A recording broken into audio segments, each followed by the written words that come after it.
ہم نے اپنے اساتذہ سے یہ سنا کہ بھائی علم تو کتابوں سے حاصل ہو جاتا ہے، لیکن اس علم پر عمل کرنے کا سلیقہ بزرگوں سے ملتا ہے۔ بات سنی، اس پر یقین بھی تھا، لیکن اس کا تجربہ ہوا۔ میں اپنے دوستوں کے ساتھ دیوبند گیا ہوا تھا، تو مشورہ یہ ہوا کہ کاندھلا یہاں سے قریب ہے، اور حضرت مولانا افتخار الحسن صاحب رحمت اللہ علیہ جو اس وقت حیات تھے، بیمار تھے، ان کی عیادت کے لیے چلا جائے۔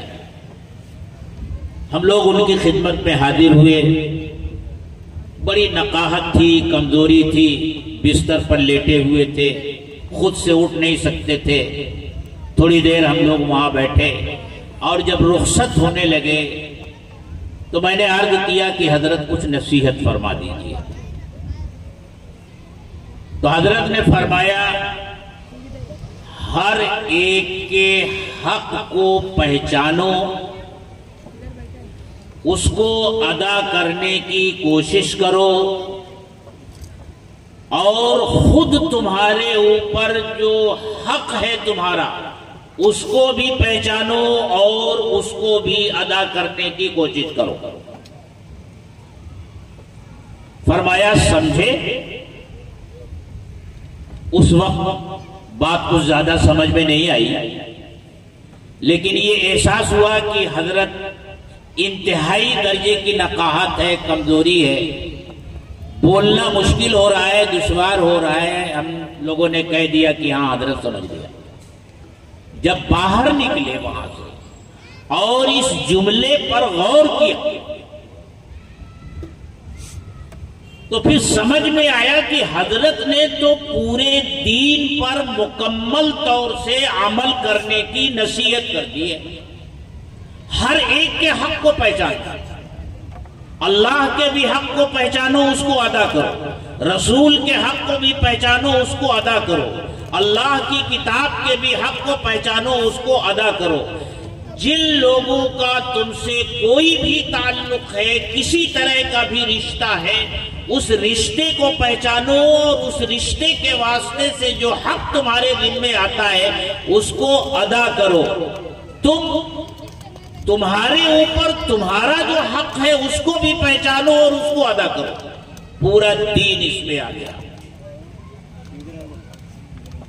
یہ نصیحت فرمائی حضرت نے۔ اس لیے میرے دوستو، معاشرے کی اصلاح کی جو کوششیں ہو رہی ہیں، ان کوششوں کو کامیاب ہونے کے لیے یہ ضروری ہے کہ میں آپ سے بات کر رہا ہوں،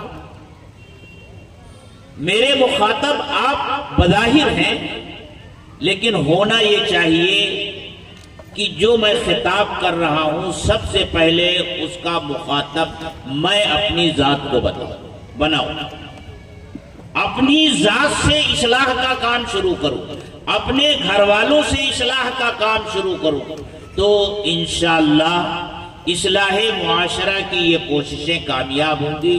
ورنہ جلسے ہوتے رہیں گے، پروگرام ہوتے رہیں گے، کوششیں ہوتی رہیں گی، اور نتیجہ بالکل برآمد نہیں ہوگا۔ ایک مسئلہ اولاد کی تربیت کا بھی آیا، وہ بھی ہمارا ایک معاشرتی مسئلہ ہی ہے، اور اس وقت ہمارے بزرگوں کا اور بڑوں کا یہ احساس ہے کہ اس وقت مسلمانوں کا سب سے بڑا مسئلہ اولاد کی تربیت ہے،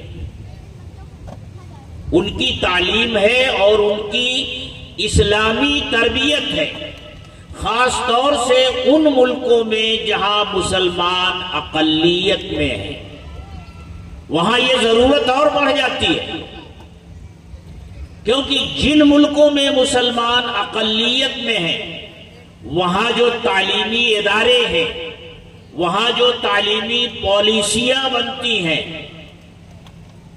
وہ مسلمانوں کو سامنے رکھ کر نہیں بنائی جاتی، بلکہ بسا اوقات تو ایسا ہوتا ہے کہ تعلیمی پالیسیاں اس انداز کی بنائی جاتی ہیں کہ اکثریت کی جو تہذیب ہے، اس کا جو کلچر ہے، اس کا جو مذہب ہے، اس کا جو دھرم ہے، نصاب تعلیم میں اس طرح داخل کر دیا جائے کہ اس نصاب کو پڑھنے کے بعد پڑھنے والا طالب علم اس سے متاثر ہوئے بغیر نہ رہ سکے۔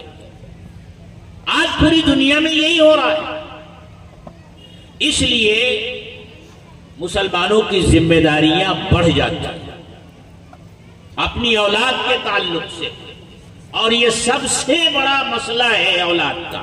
عام طور سے ہوتا کیا ہے، ہم لوگ یہ سمجھتے ہیں کہ اپنے بچوں کی تعلیم ہماری ذمہ داری ہے، کوئی اچھا اسکول دیکھیں گے، بچوں کا ایڈمیشن وہاں کروا دیں گے، اس کی بڑی اور لمبی فیس ادا کریں گے، آنے جانے کے لیے بسوں کا انتظام کر دیں گے، اور ہم یہ سمجھیں گے کہ ہم اپنی ذمہ داری پوری کر رہے ہیں۔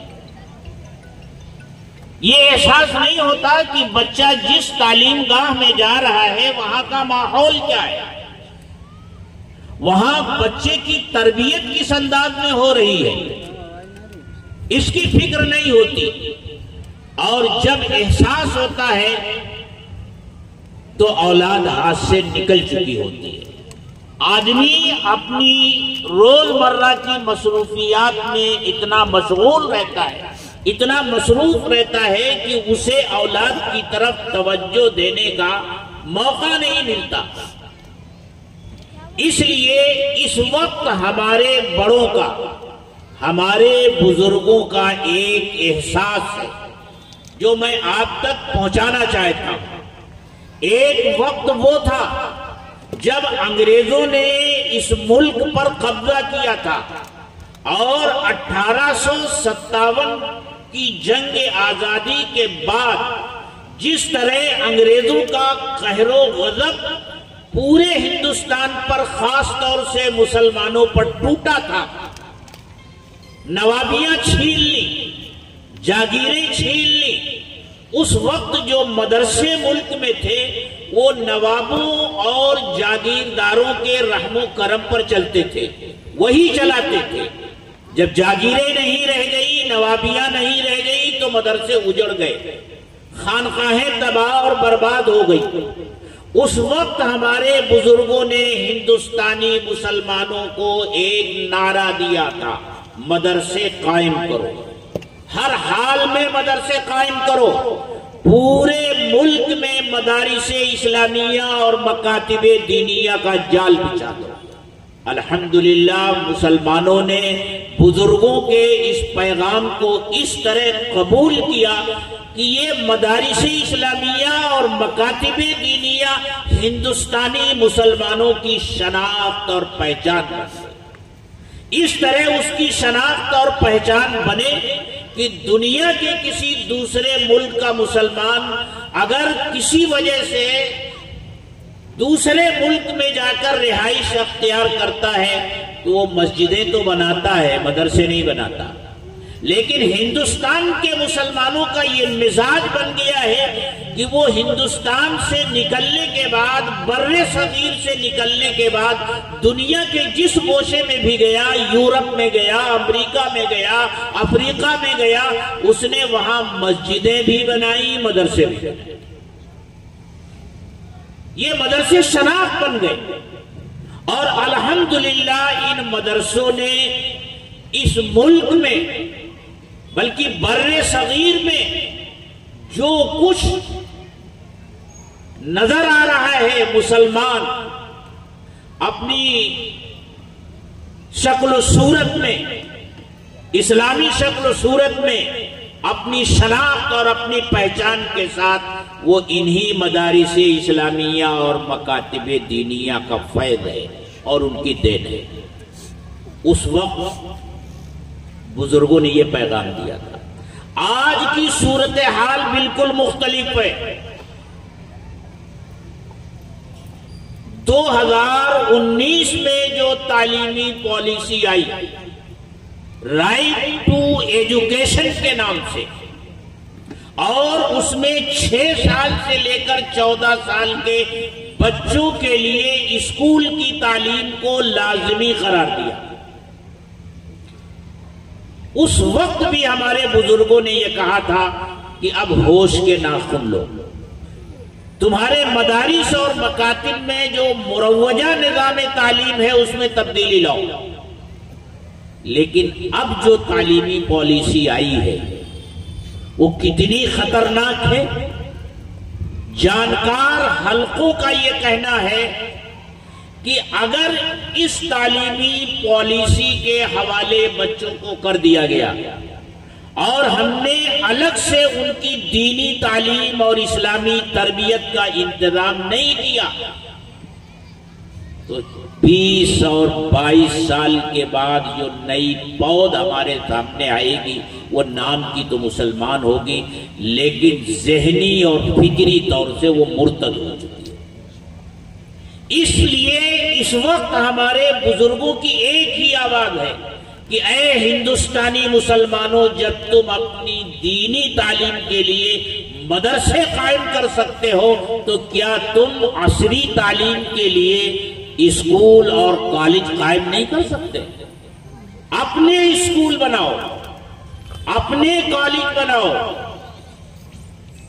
اور تمہیں اللہ نے وہ حوصلہ دیا ہے، تم نے دنیا والوں کو یہ دکھا دیا ہے کہ مدارس کا اتنا بڑا نظام اور ان مدارس کا اتنا بڑا بجٹ کہ دنیا کی بہت سی چھوٹی چھوٹی حکومتوں کا بجٹ اتنا نہیں ہوتا جتنا ہندوستان میں پھیلے ہوئے مدارس اسلامیہ اور مکاتب دینیہ کا بجٹ ہوتا ہے۔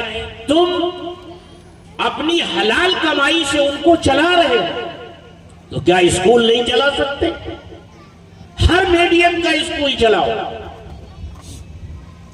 اگر انگلش میڈیم کا اسکول آپ قائم کریں اور اس کے معیار تعلیم کو بلند رکھنے کے لیے محنت کریں تو کیا وہ بلند نہیں ہو سکتا؟ کیا انگلش میڈیم کی تعلیم ان مشنری اسکولوں میں ہی ہو سکتی ہے جن کے یہاں پہلا پیریڈ ہی ان کے مذہب کی تعلیم کا ہوتا ہے؟ اس لیے بچوں کی دینی تعلیم اور ان کی اسلامی تربیت اس وقت ملت اسلامیہ کا سب سے بڑا مسئلہ ہے۔ اس سلسلے کا ایک چھوٹا سا واقعہ عرض کر کے میں اپنی گفتگو ختم کرتا ہوں۔ پاکستان کے مشہور عالم دین حضرت مولانا مفتی تقی عثمانی دامت برکاتہم نے ایک واقعہ بیان کیا ہے۔ فرماتے ہیں جب میں پہلی مرتبہ امریکہ گیا، وہاں کی ایک تنظیم نے مجھے دعوت دی کہ یہاں کے مسلمانوں کا ایک پروگرام ہے، آپ یہاں تشریف لائیے اور ان کو کچھ دین کی باتیں بتائیے۔ فرماتے ہیں جب میں ہال میں داخل ہوا تو میں تو حیران رہ گیا۔ وہاں مردوں اور عورتوں کا مخلوط اجتماع تھا۔ نوجوان بچے اور نوجوان بچیاں مغربی لباس میں تھیں، اور مغربی لباس کیسا ہوتا ہے، اور ایک دوسرے کے ساتھ جڑ کر بیٹھے ہوئے تھے۔ پھر اعلان ہوا کہ اب ڈانس ہوگا۔ سب نوجوان بچے اور بچیاں کھڑے ہو گئے، ایک دوسرے کے لیے نامحرم ہاتھ میں ہاتھ ڈال کر ڈانس کرنے لگے۔ فرماتے ہیں ہم تو وہاں سے بھاگے۔ پھر معلوم ہوا کہ اعلان ہوا کہ کھانا تیار ہے، کھانے کی میز پر چلیے، اور جو لوگ حلال کھانا چاہتے ہیں وہ صرف مچھلی کھائیں، یعنی وہاں حلال کھانے کا بھی انتظام نہیں تھا۔ فرماتے ہیں جب اس پروگرام کے منتظمین سے ملاقات کی اور اس کے بڑے منتظم ایک عالم دین تھے، غالباً یمن کے رہنے والے تھے. ان سے میں نے کہا کہ یہ کیا تماشا ہو رہا ہے؟ وہ رونے لگے اور انہوں نے جو بات کہی کہ حضرت یہ ان لوگوں کے بچے ہیں جو اب سے 25-30 سال پہلے تلاش معاش کے لیے یہاں آئے تھے، دنیا کمانے کے لیے یہاں آئے تھے. دنیا انہوں نے خوب کما لی، وہ اپنی اولاد کی طرف سے غافل رہے. ان کے بچوں نے یہاں کے بچوں کے ساتھ اسکول میں تعلیم حاصل کی، انہی کے ساتھ ان کا اٹھنا بیٹھنا، ملنا جلنا، سیر و تفریح کرنا، یہ بالکل انہی کے رنگ میں رنگ گئے. جن بچوں اور بچیوں کو آپ نے دیکھا ہے، یہ صرف اتنا جانتے ہیں کہ ہم مسلمان ہیں، اسلام کے بارے میں انہیں کچھ نہیں معلوم. ان سے پوچھا جائے کہ تم کیا ہو، عیسائی ہو، یہودی ہو، تو وہ یہ کہیں گے کہ ہم مسلمان ہیں. حضرت اس وقت ہماری کوشش صرف یہ ہے کہ ان کو یاد رہے کہ ہم مسلمان ہیں. یہ پروگرام جو ہم منعقد کر رہے ہیں، انہیں یاد کرانے کے لیے کہ تم مسلمان ہو، کیونکہ یہی ایک رشتہ باقی رہ گیا ہے اسلام سے. اگر ان کو یاد نہ دلایا گیا تو یہ رشتہ بھی ختم ہو جائے گا. اس لیے اولاد کی تعلیم اور تربیت کی طرف سے اگر غفلت برتی جائے، ان کی دینی تعلیم اور اسلامی تربیت کا انتظام نہیں کیا جائے گا، تو اس کے بڑے بھیانک اور برے نتائج سامنے آنے والے ہیں. اور اس سلسلے میں جیسا کہ حضرت فرما کر گئے، بڑی خاص ذمہ داری ہے ہماری ماؤں اور بہنوں پر، کیونکہ بچہ انہی کی گود میں ہوتا ہے اور بچہ ماں سے ہی سیکھنا شروع کرتا ہے. بچے کے اندر صرف وہی باتیں اس کے دل و دماغ میں نہیں آتی جو مائیں سکھاتی ہیں، بلکہ مائیں جو دودھ اپنے بچوں کو پلاتی ہیں، دودھ کی اس دھار کے ساتھ ماؤں کا اخلاق، ماؤں کا کردار بچوں کے اندر منتقل ہوتا ہے. ماں صالحہ ہوتی ہے تو اولاد صالح بنتی ہے. دیکھا آپ نے کہ امام بخاری کی والدہ نے اللہ سے مانگ لیا. یہ عورت جسمانی طور سے تو بہت کمزور ہوتی ہے، لیکن حوصلہ اس کا فولادی ہوتا ہے. جب یہ ٹھان لیتی ہے کہ مجھے یہ کام کرنا ہے اور اللہ سے مجھے یہ چیز لینی ہے تو وہ لے کر رہتی ہے. امام بخاری رحمت اللہ علیہ کی والدہ نے اللہ سے اپنے بچے کی بینائی مانگ لی. ایک صحابیہ ہے حضرت خولہ رضی اللہ تعالیٰ عنہ. ایک دن اللہ کے رسول صلی اللہ علیہ وسلم کی خدمت میں حاضر ہوئی اور عرض کیا کہ اے اللہ کے رسول، میرے شوہر نے تو غضب کر دیا. کیا کیا؟ کہا زہار کر دیا، یعنی یہ کہہ دیا کہ تو میرے اوپر اسی طرح حرام ہے جیسے میری ماں کی پیٹھ میرے اوپر حرام ہے. انت علیہ کا ظہر امی. زمانے جاہلیت میں بھی جب کوئی شوہر اپنی بیوی سے یہ کہہ دیتا تھا تو اس زمانے میں بھی لوگ یہ سمجھتے تھے کہ بیوی شوہر کے اوپر حرام ہو گئی. انہوں نے عرض کیا کہ اللہ کے رسول، اب میرے لیے کیا حکم ہے؟ تو مفسرین نے مختلف جواب لکھے ہیں جو اللہ کے رسول صلی اللہ علیہ وسلم نے انہیں دیا. ایک جواب یہ نقل کیا کہ آپ نے فرمایا، میں سمجھتا ہوں کہ تو اپنے شوہر کے اوپر حرام ہو گئی. ایک جواب یہ نقل کرتے ہیں کہ آپ نے فرمایا میرے اوپر اب تک جو وحی آئی ہے اس میں میں تیرے لیے کوئی حکم نہیں پاتا. بس یہ کہنا تھا کہ وہ مچل اٹھی اور کہنے لگی کہ واہ کیا بات ہے، ہر چیز کا حکم تو آپ کے پاس آ جاتا ہے اور میرا مسئلہ ہے، میرے بارے میں کوئی حکم نہیں ہے آپ کے پاس. اب میں کہاں جاؤں گی؟ پوری زندگی اس کے ساتھ گزار دی، اب میں بڑھیا ہو گئی ہوں، اب کہاں جاؤں گی؟ انہوں نے اس طرح فریاد کی کہ جبریل امین آ گئے، قرآن کی آیتیں لے کر نازل ہوئے. قد سمع اللہ قول التی تجادلک فی زوجها وتشتکی الی اللہ واللہ یسمع تحاورکما. وہ بات کر رہی ہیں اللہ کے رسول صلی اللہ علیہ وسلم اور اللہ ان کی گفتگو سن رہا ہے اور حکم نازل فرما رہا ہے. تو یہ طاقت ہوتی ہے ماں اور بہنوں کے درمیان. یہ جو فیصلہ کر لے تو دنیا کی کوئی طاقت ان کے فیصلے سے ان کو ہٹا نہیں سکتی. تو بڑی ذمہ داری اولاد کی تربیت کی ماؤں کے اوپر ہوتی ہے، اولاد کا ذمہ دار باپ بھی ہوتا ہے. اللہ تعالی ہم سب کو اس کی سمجھ عطا فرمائے. وآخر دعوانا